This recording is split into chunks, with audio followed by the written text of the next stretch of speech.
right, friends. Today we have our friend up in Canada, Luiz Castro.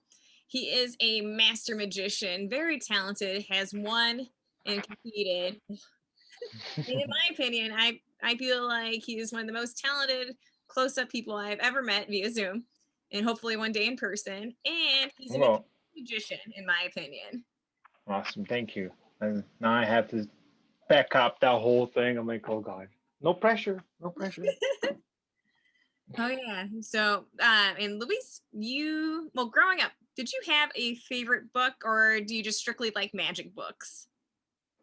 Well, my first thing was actually a DVD, but my first book in magic that I ever got was the Hair Lorraine Apocalypse.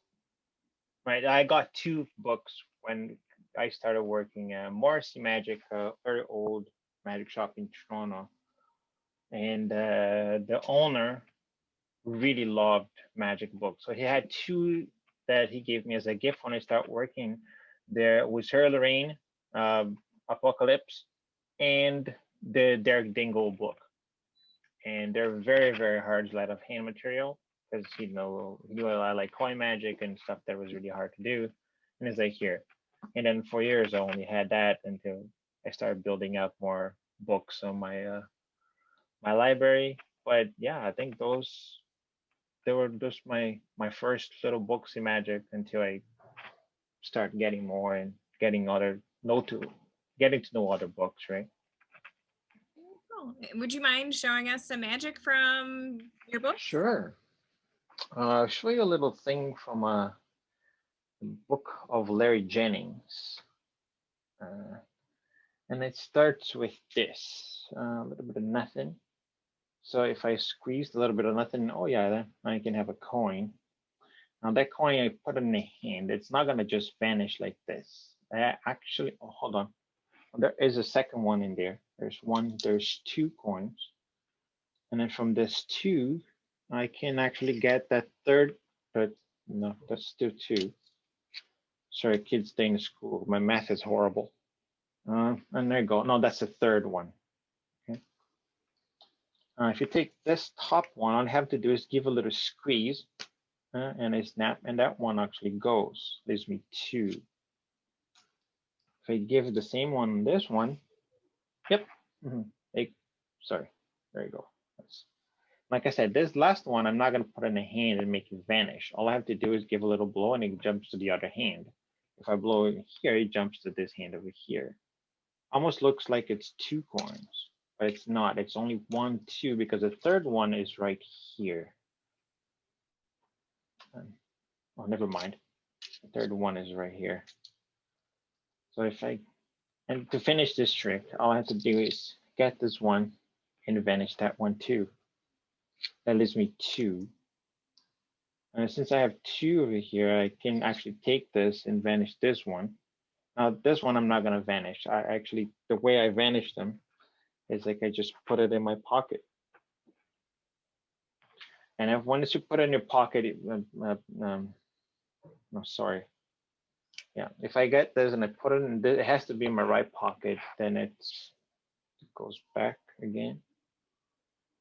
No, say if I put in a hand, if I actually get it and actually put it in my pocket, you're supposed to, so you're supposed to vanish all the coins. The only way that I know how to vanish is going and then make them all go away. So that's the only way that I know how. And thank you. That is my little version of a trick called the hook coin. And the hook coin comes from this very old book, The Magic of Larry Jennings. And it's on page 40. And like a lot of magicians do that trick. And he shows a very different way to do it, but it's basically the same trick. And coin magic is not an easy brand to do. So when you learn coin magic from a book, sometimes you get like, oh my God, like, am I doing this? But it's definitely worth reading this because he has many, many classics. Being from card tricks to cups and balls to coin tricks. He has it all. It's a great book to read. Wow, that was amazing. Makes me feel like I need to go practice and read a book. Oh, and Yeah. any chance do you have any more magic to share, or I don't want to Sure. take advantage of the No problem. Okay. I have one thing. I'm gonna lower my camera here, and I'm gonna put something. I'm gonna make a little stage here so you guys can see it. While you're getting set up, thank you for citing the book and telling us who wrote it, what the book's title is. It's very, very no problem. I'll introduce this next trick here because we were talking before a little bit, and I told you I really love the classics of magic. And this is a very old book. It's called the Ramsey Classics. John Ramsey is a very, very old school magician, and he was known for his misdirection. It's a lot of the things that we do nowadays is classics because of him. And there's one trick in there. It's called the cylinder and coins. It's in chapter 2 of his book on page 31. It's one of the probably a rite of passage for every coin magician because it's a very hard trick to do, and everybody has their own take on it. But because it's just like a cup and ball routine, it's so much going on that you need to put so much of you in it. So I'm going to show you my representation of his trick from this book, and I hope I don't. I do a little bit of credit to him because he was such a master in doing this. So I'm going to lower my camera here a little bit so you guys can see my table. All right. And I think this would be good. Yeah, I'll bring this back a bit. So I'm going to put this little piece of paper here just so it's easier to see and it's just not this black. On Ramsey trick, he uses 4 coins. So I'm going to do the same. And I'm going to use 4 Morgan dollars. Okay, they're very large coins and they're very easy to see. Okay. And also, he has used something, but I'm going to tell you a little different thing. When I was born in Brazil, and I had a couple of friends, and before I came to Canada. We shared a little bottle of wine, and we split the cork in 4. So next time we meet, we would reconnect all the pieces. Okay. And we're gonna use the little cork so it stays right here as a point in time so you can see it. 4 coins, and I'll start with this one. Watch the coin. All I have to do is put the coin in hand and give a little bit of a squeeze, and that coin just vanishes, which leaves me, of course, with 1, 2, and 3 coins. The second one just goes in the hand, and I'll give a little squeeze, and it vanishes. Now keep your eyes on the coin, keep your eyes on the cork. 2 coins. I can put the one here, give a little squeeze, and that one also goes. If that one also goes, the last one just follow. But it doesn't go very far. It ends up right here under the stack with the cork. Now I'm gonna keep the same thing in there, and you're gonna see everything in reverse. From there, all I have to do is pull one coin. Now the second one just follows. 1, 2, 3, and 4 coins, leaving me in here with nothing but that piece of cork. And that is my representation of John Ramsey which I thank all my friends that shared that bottle of wine with me so I can tell you that story today. And that's my version of John Ramsey cylinder and coins. Whew. Holy cow, that's a classic of magic, and you did that very wow. I feel so impressed Now, right now. And kiddos, I hope you are paying attention right now because that was amazing. thank you. I haven't done this in a while, not gonna lie. But yeah, it's one of my favorite pieces of magic. John Ramsey was he's such a master of misdirection. You know, to be able to do this type of trick, it requires a long time. Even though it's not the same that he does as my representation of it. So I did modify a couple things, but yeah, it's a every magician has too many versions of one trick, and this is one of the many versions that I have of the Ramsey cylinder. Right. The one that I do more on my shows. But it's a great book. It's not easy to find, but the Larry Jennings is the easier to find book. Well, thank you. That's a special treat.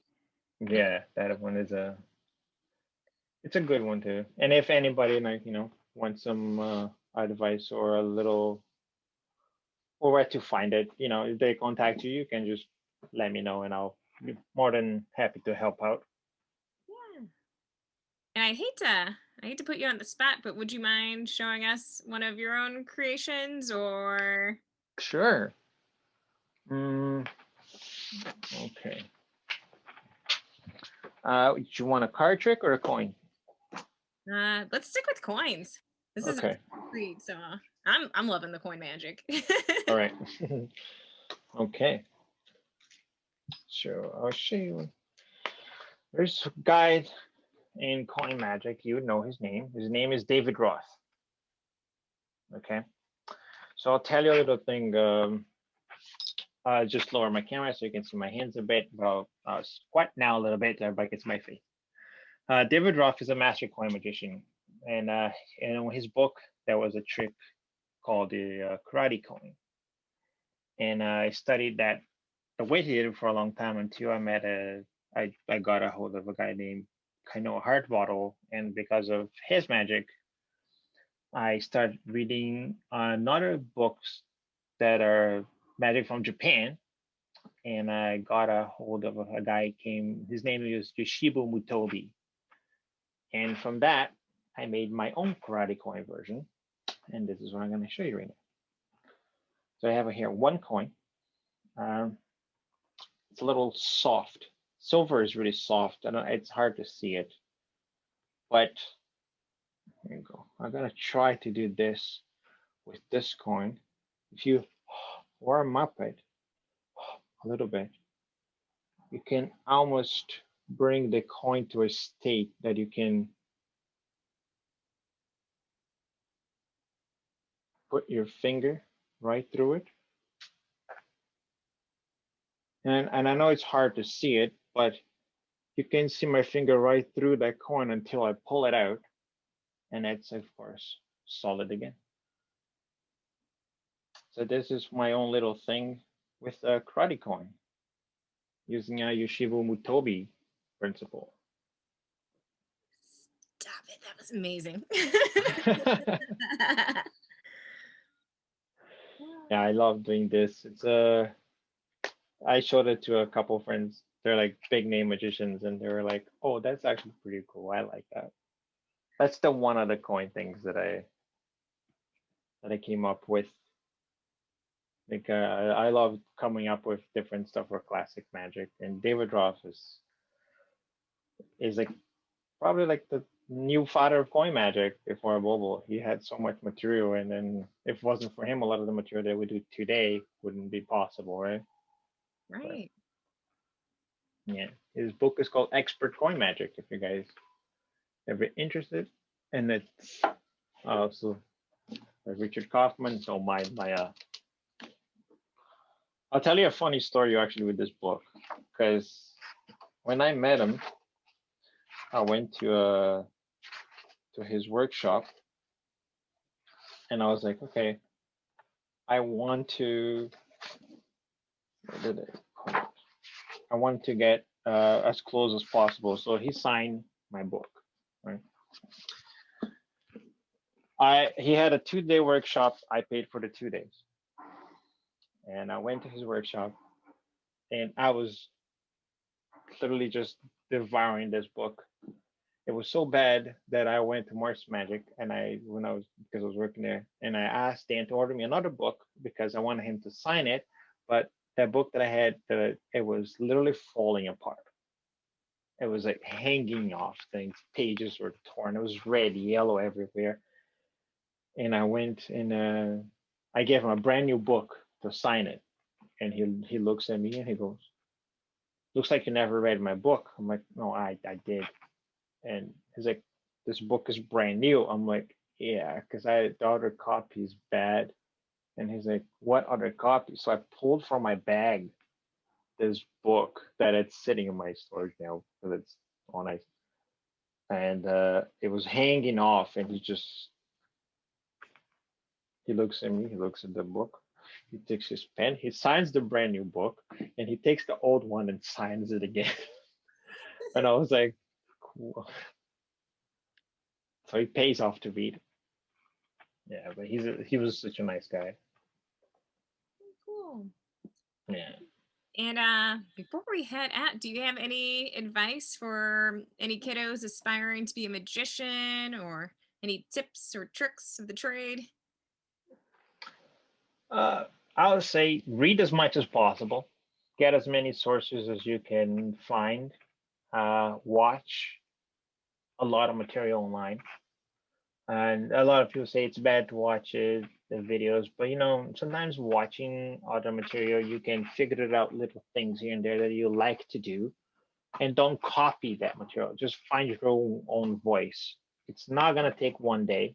You're not gonna be yourself in a week. It's gonna take time, but it's just like everything else. It's just like martial arts. If you like boxing, if you like everything, is not gonna learn everything in one day. It's gonna take a little bit to just be patient. If I have to tell you anything, is be patient. Just keep practicing, and you get there. Just keep reading, keep doing your searches, but most of it, just have fun. Because if you're not having fun with your hobby, or if you want to make it a profession, if you're not having fun, why do it at all? Have as much fun as possible.